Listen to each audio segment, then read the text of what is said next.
नेताजी का जो पार्थिव शरीर है वो रखा जाएगा और उसके बाद परिवार तय करेगा अंतिम संस्कार की जो आगे की प्रक्रिया है। तो उत्तर भारत के बड़े समाजवादी और किसान नेता मुलायम सिंह यादव का निधन हो गया है। आज सुबह गुरुग्राम के मेदांता अस्पताल में उन्होंने आखिरी सांस ली।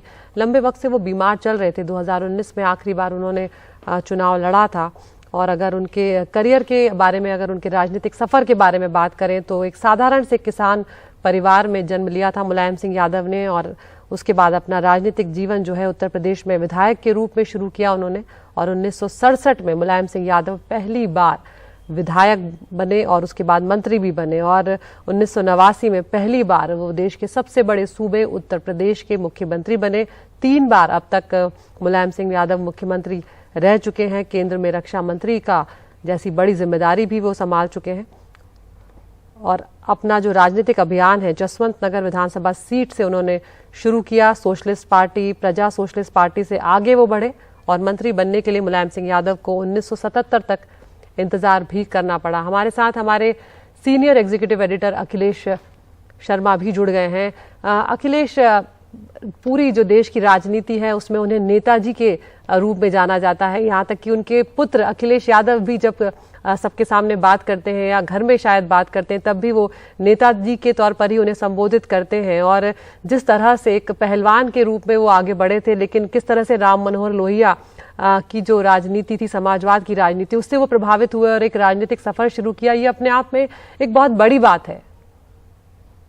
बड़ी बात इस लिहाज से भी है कि उन्होंने अपनी देश की राजनीति पर एक अलग किस्म की छाप छोड़ी है।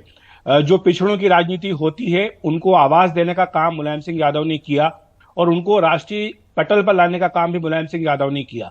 जो हिंदी हार्टलैंड जिसको हम कहते हैं, हिंदी बेल्ट, उसके एक ताकतवर नेता के तौर पर वो उभरे और साथ ही उन्होंने अपनी एक अलग पहचान भी बनाई। इनको गरीब, पिछड़े, किसान वर्ग को अपनी अलग उन्होंने ताकत देने का काम किया, उनको अपनी आवाज देने का काम किया। और इसके साथ साथ राष्ट्रीय स्तर पर भी अगर हम कहें अदिति की किस तरह से जो राष्ट्रीय राजनीति थी उसको भी मोड़ने में मुलायम सिंह यादव ने एक बड़ी सफलता हासिल की थी।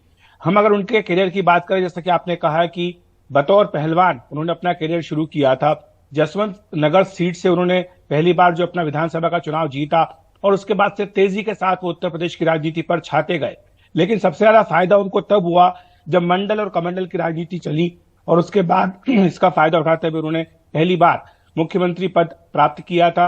हालांकि जो उनका टकराव था वो कमंडल की राजनीति से लगातार चलता रहा। 1990 में ही जब कार सेवक जा रहे थे उनके ऊपर गोलियां उन्होंने चलवाई, 16 कार सेवक इसमें मारे गए थे और उसके बाद उनकी काफी आलोचना हुई थी। लेकिन उन्होंने अपनी राजनीति को इस गोलीकांड के बाद और ज्यादा मजबूत कर लिया था।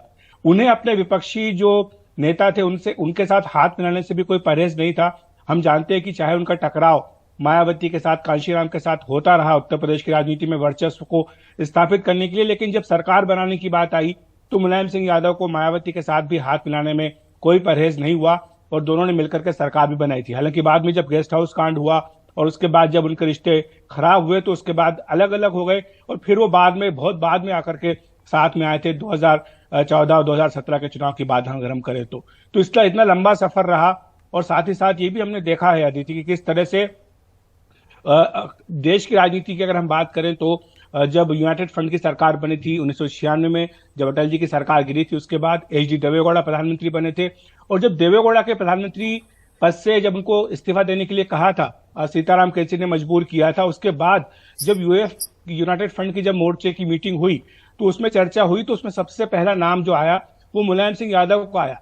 बाद में चंद्रबाबू नायडू ने इस बात की पुष्टि भी की कि मुलायम सिंह यादव को प्रधानमंत्री बनाने की तैयारियां पूरी हो चुकी थी, लेकिन लालू यादव के विरोध के चलते और साथ ही शरद यादव के विरोध के चलते मुलायम सिंह यादव को ये कुर्सी नहीं मिली।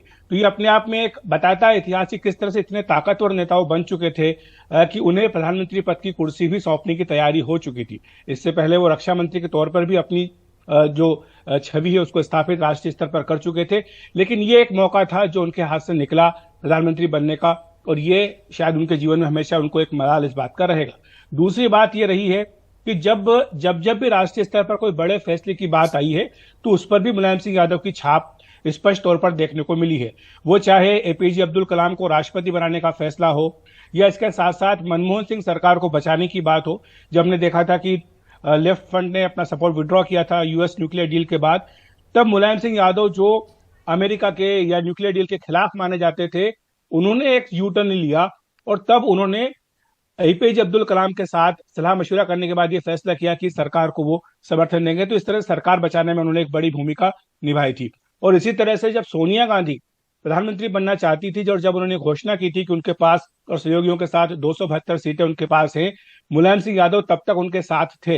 लेकिन अचानक फिर मुलायम सिंह यादव ने यू टर्न लिया और कहा कि वो सोनिया गांधी को समर्थन नहीं देंगे। तो कई सारे यू टर्न के लिए भी मुलायम सिंह यादव जाने जाएंगे और बाद में उनके परिवार में जिस तरह से कलह हुई और बाद में उनके भाई जो है वो अलग हुए और बेटे में और चाचा में जो उनके जिस तरह का मतभेद रहा वो खुलकर के सामने आया, उसको लेकर के भी उन्हें अपने जीवन के अंतिम दिनों में काफी कष्ट रहा। लेकिन बाद में जिस तरह से अखिलेश ने अपनी पार्टी की कमान पूरे हाथ में ले ली थी, उसके बाद उन्हें शायद इस बात का संतोष जरूर रहा कि पार्टी जो है वो सुरक्षित हाथों में चली गई।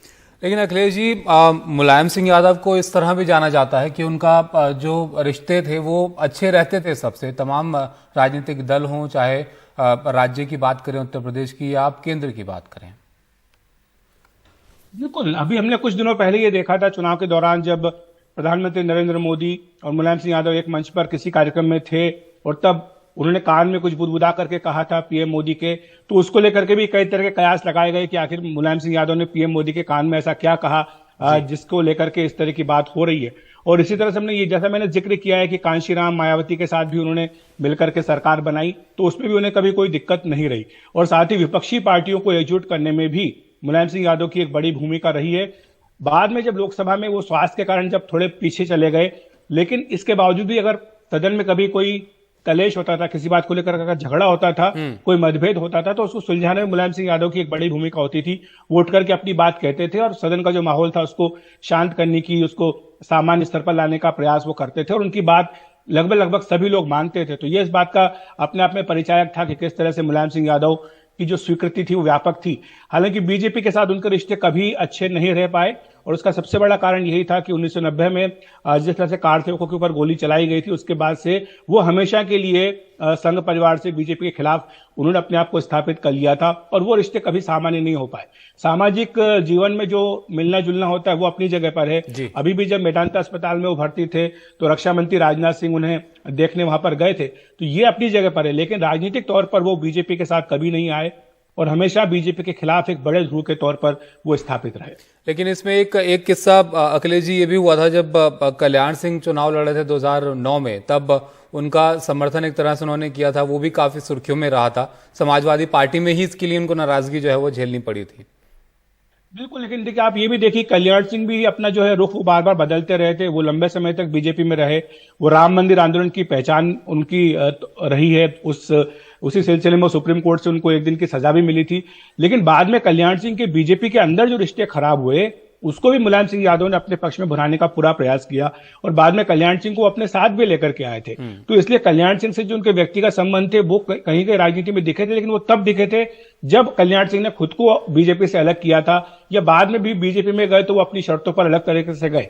तो ये एक अलग तरीका का दृष्टिकोण आप देख सकते हैं। लेकिन जहां तक व्यक्तिगत संबंध की बात है वो अपने, जैसे मैंने कहा कि सबके साथ उनके थे, वो चाहे मायावती हो, चाहे कांशीराम हो, या बाद में आपके अन्य पार्टियों के नेता हो।